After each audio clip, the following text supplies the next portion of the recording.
আজকে কোনো বক্তৃতা নাই। বিসমিল্লাহির রহমানির রহিম।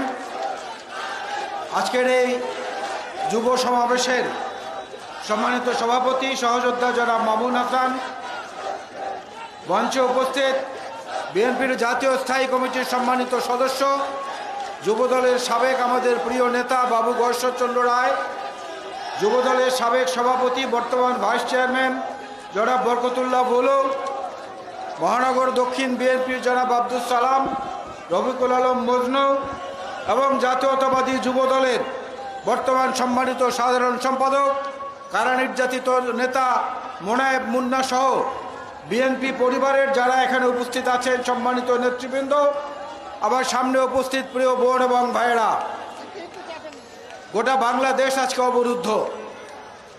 এই বাংলাদেশের প্রতিটি অঞ্চলে, প্রতিটি আনাচে কানাচে বাংলাদেশের মানুষ আজকে মুক্তির অপেক্ষায় প্রহর গুনছে।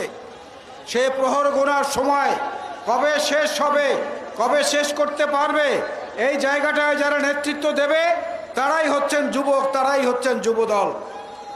এবং সেই যুবদলের প্রতিভাদীপ্ত যে নেতৃত্ব, অতীতের যে নেতৃত্ব, আমরা যখন জাতীয়তাবাদী যুবদল করেছি তার চেয়ে আজকের যুবদল অনেক অনেক বেশি উজ্জ্বল এবং অনেক অনেক বেশি তীক্ষ্ণ এবং ধারালো।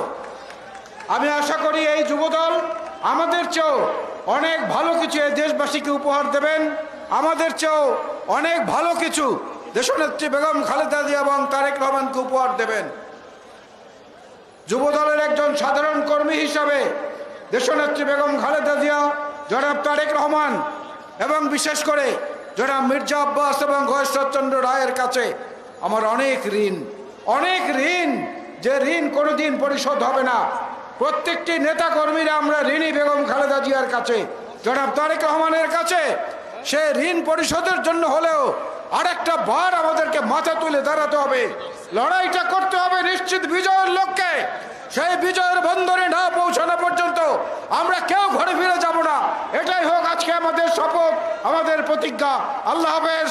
বাংলাদেশ জিন্দাবাদ, জাতীয়তাবাদী যুবদল জিন্দাবাদ, শহীদ জিয়া বীরুত্তম অমর হোক, দেশনেত্রী বেগম খালেদা জিয়া জিন্দাবাদ, জনাব তারেক রহমান জিন্দাবাদ। আসসালামু আলাইকুম।